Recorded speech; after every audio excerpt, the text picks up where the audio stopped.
This man is a courier who almost got into a car accident because he was too tired. Just last month, he was still unemployed. A friend suggested he try being a delivery driver. He went to the courier company to learn about the job. The boss told him it was a franchise model. They were business partners. There was no fixed salary. The more parcels he delivered each day, the more he would earn. He could set his own schedule. That sounded very appealing. But the problem was, if he wanted to join, he needed a van. His friend told him that if he worked hard, he could earn £200 a day. If he rented a van from the company, it would cost £65 per day. If he took out a loan to buy one, the monthly payment would be £400. Working like this for 2 years, he could pay off the loan and even buy a house. But now, he didn't even have £1,000 for the down payment. Since the 2008 financial crisis, he hadn't had a stable job and was in debt. The only valuable thing left was the car his wife used for work. His wife explained that if they sold the car, her commute to clients would take much longer. She was a caregiver, and each client lived in a different area. Ricky explained the courier franchise business model to her, saying that in 2 years, it could ease their family's financial situation. Eventually, his wife agreed and started taking buses every day, transferring multiple times.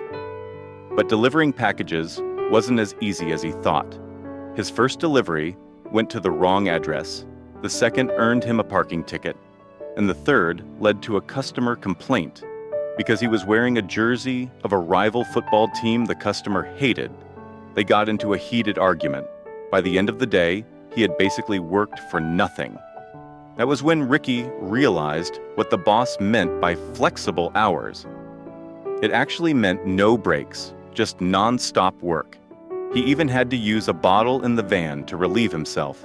Since selling the car, his wife Abby's commute became a huge problem. As a private caregiver without fixed hours, the more clients she took, the more she earned. So she took on 6 clients at once, needing to travel to 6 different locations every day. These clients were mostly low-income individuals with disabilities or elderly people unable to care for themselves. Some were isolated and depressed, with very unstable emotions. Once, an elderly client soiled himself and got waste all over Abby. Though disgusted, she endured the smell and cleaned everything up.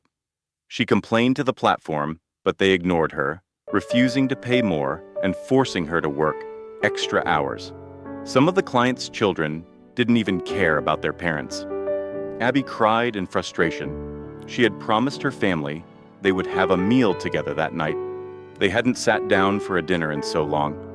Both of them left home at 7 a.m.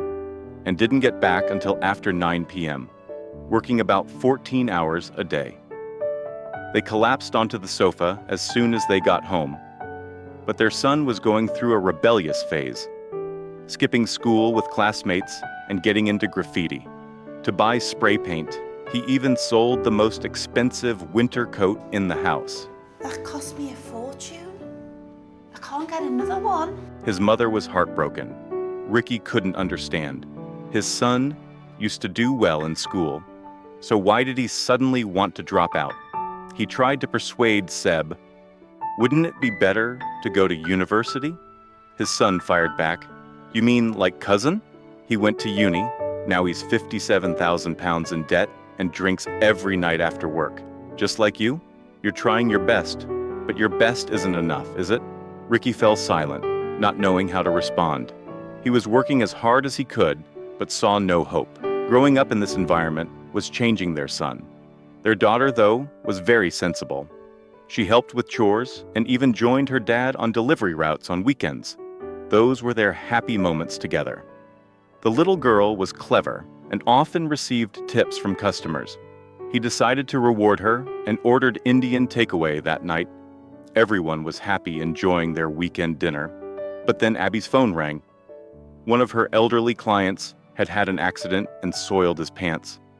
Abby was worried and decided to go check on him.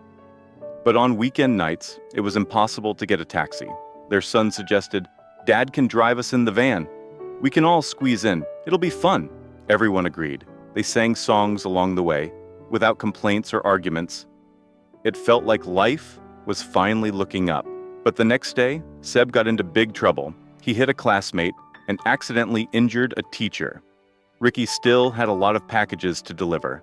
Taking time off would mean losing pay and having to pay someone else to cover his I've route. got a meeting with my wife and my What? son. I've got a meeting with the headmaster. I'm shutting up now, mate. The principal felt Ricky wasn't taking it seriously and suspended Seb for 14 days. Ricky questioned Abby, "Why didn't you beg the principal?" She angrily replied, "I've been working all day and haven't even eaten. Did you know that? I have no car. I wait at bus stops every day and take buses to work." Abby left in anger. Ricky realized his tone was wrong. His wife was under immense pressure, on the verge of breaking down. They were both working so hard, so why was life getting worse? The truth was, they were spending too little time with their kids. To improve family relations, Ricky asked his boss for time off. But the boss said, "I've already denied 5 people this week. Someone has to have hemorrhoid surgery, another's relative had a stroke, and someone's daughter attempted suicide. Which one isn't worse off than you? You can take leave, but only after you finish delivering all your parcels." Hearing this, Ricky even felt a little guilty.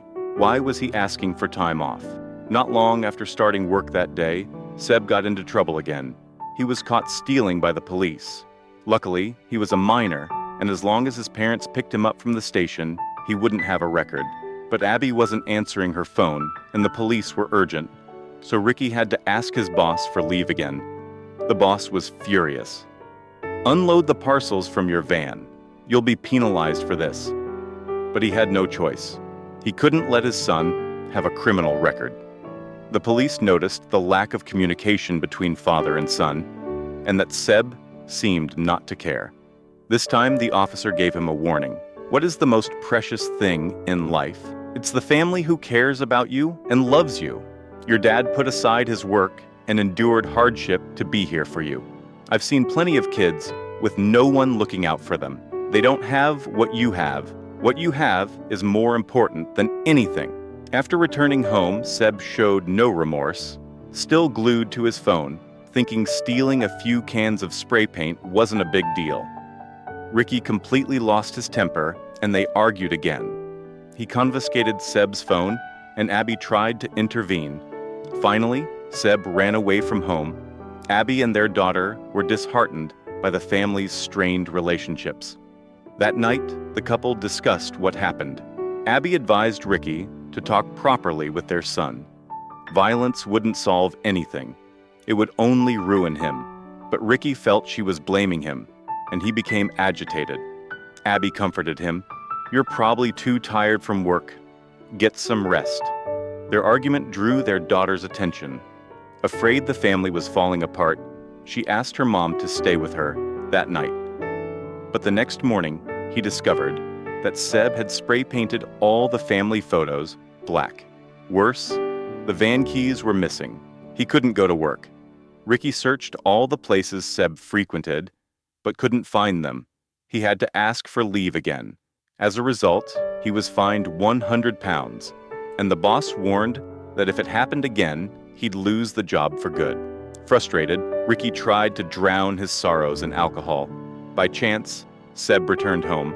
Ricky demanded the keys, but Seb yelled, "You have no idea what you're doing.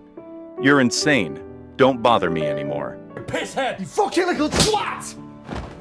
For the first time, Ricky hit his child. After calming down, he deeply regretted it.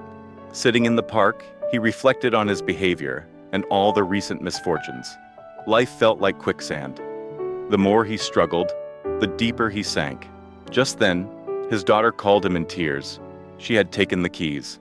She thought if her dad didn't go to work, life would go back to how it used to be. Crying guiltily, she broke their hearts, but there was nothing they could do. The heavy pressure meant he couldn't stop. The next day, he went to work on time. Having not rested well, he dozed off while driving and nearly caused an accident. He knew clearly that the root of all these problems was the high-intensity job, but he couldn't stop. While delivering, Ricky still had no time for a bathroom break. Suddenly, a group of thugs rushed him, beat him up, stole his phone, smashed his scanner, took his parcels, and before leaving, poured that bottle of urine on his face. Abby took Ricky to get checked. His face was covered in wounds, and he had 2 broken ribs, but he was eager to leave, worried about the high medical costs and his undelivered parcels. Sure enough, the boss called, but only cared about the lost parcels and scanner, the compensation, whether someone else could deliver the remaining parcels, and if he could work the next day. Facing these questions, Ricky hadn't even addressed his injuries, but Abby snapped. She yelled into the phone, "Listen here, don't you dare bully my family anymore. Screw you. Screw your crappy equipment. Screw your crappy phone. Shove them all up your ass." After hanging up, she panicked. "I'm sorry, I shouldn't have cursed. I'm not usually like this, really. I'm sorry. I'm a caregiver. I look after people. I'm sorry, I shouldn't have said those words." The always gentle Abby completely broke down. They were trying so hard, so why was life like this? That night, Seb heard what happened to his dad and came home. His son's concerned, when-how, warmed Ricky's heart. The next day, he got up early to get ready for work. He wrote a note expressing his love for his wife, and despite his unhealed injuries, was about to drive off. Suddenly, Seb ran out and stopped him. "You can't drive with your eye that swollen. It's irresponsible," Ricky said helplessly. "Seb, we owe thousands of pounds in debt, plus a bunch of fines. If I don't work to pay them off, we'll be evicted. I can't let you, your mom, and your sister end up like that. Let me go." Abby also rushed out to stop him, but Ricky left anyway. There were piles of bills waiting to be paid. He was a husband, a father, but never himself.